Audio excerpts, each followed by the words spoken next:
আসসালামু আলাইকুম গাইস, আপনারা ভালো আছেন? আলহামদুলিল্লাহ আমিও ভালো আছি। তো এখন বাজে সকাল 7টা মনে করেন ঘুমাচ্ছে না, দেখেন কি অবস্থা, ঘেমে টেমে যাচ্ছে। এখন তো গরমের দিন, প্রচণ্ড গরম। তো মনে করেন ছাদও গরম হয়ে থাকে, প্লটেও গরম হয়ে থাকে, সব কিছু গরম। তো কি বলবো আর।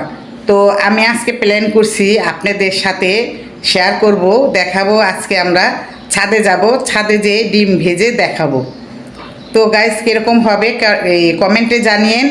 তো ভালো লাগলে লাইক কমেন্ট শেয়ার করবেন, আর নতুন যারা আছেন তো এক্ষুনি একটি লাইক দিয়ে দিন প্লিজ। তো আমার ভিডিওটা পুরোটা দেখবেন, স্কিপ করবেন না। তো লাইক দিয়ে দিবেন, আমার সাথেই থাকবেন। তো আমি এখন ছাদে যাব ডিম নিয়ে, তাহলে আমার সাথে চলুন। আয়েশা ঘুমিয়ে রয়েছে, তো আয়েশাকে আমি এখন ডাক দিয়ে নিয়ে যাবো। আমরা ছাদের উপরে যাই এই ডিমটা ভাজবো, প্ল্যান করব। তো চলুন দেখি আয়েশা কি করে। আশাকে ডাক দিই। আয়েশা, আয়েশা দাঁড়া গেছো? চলো আজকে একটা জিনিস দেখাবো তোমারে। আসো না।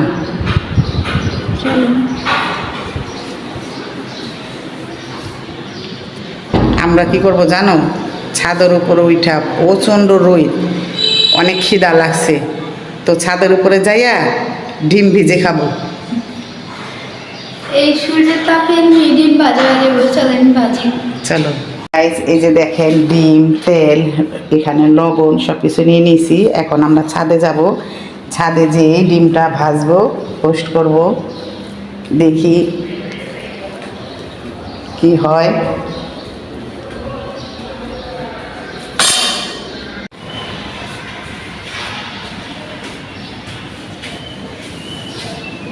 আল্লাহ, ছাদে যে রোদ, জুতে কামড়াম না, খালি পাই সব। দেখেন গাইস, অনেক তাপ, সূর্য মামার অনেক তাপ।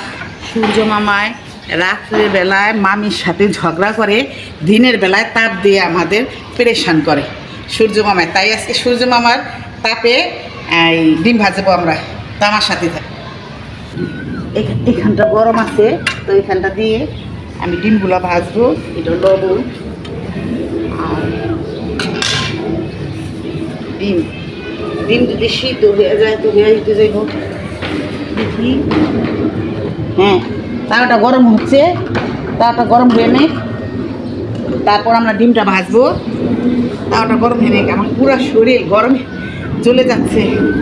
তারপর আমরা ডিম ভাজবো।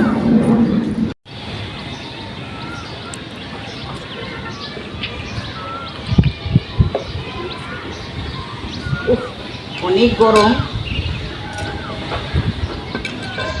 তো আমরা এখন তেলটা গরম হতে দিব, কিছুক্ষণ তেলটা গরম হোক, হওয়ার পর আমি ডিমটা ভাজবো। যাচ্ছে না, পাকাটা অনেক গরম। তো তেলটা গরম হোক, তারপর আমি ডিমটা ভাজবো, আমার সাথে থাকি। ডিমটা ভাজবো।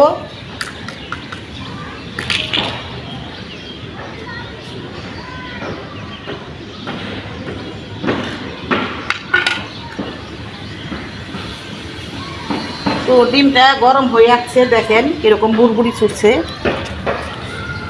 এখানে আমি লবণটা দিয়ে দিব। তো কিছুক্ষণ এখানে রাখতে হবে, এটা তো চুলা না, সূর্যের তাপে কিছুক্ষণ রাখতে হবে ডিম ভাজার জন্য। তো আমি একটু এখানে দাঁড়াই সাইডে। সিদ্ধ হয়ে আসতেছে, মজা করে খাবো। অনেক রোদ, দেখেন রোদের চোটে তাকানোই যাচ্ছে না। তো আমাদের ডিম ভাজাটা এখন হোক, আপনাদের কিছুক্ষণ পরে দেখাবো, আমাদের সাথে থাকে। তো আমার ডিমটা ভাজানো হয়ে গেছে, দেখেন।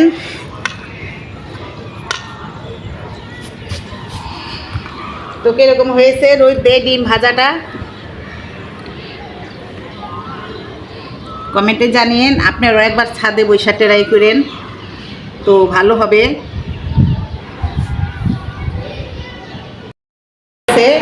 এখন আমরা খাবো মজা করে। ডিম ভাজা আপনাদের তো খাওয়াতে পারলাম না, আপনারা বাসায় দেখবেন। তো আমাদের ভিডিও সবসময় থাকবেন, পুরোটা দেখবেন, স্কিপ করবেন না। আল্লাহ হাফেজ।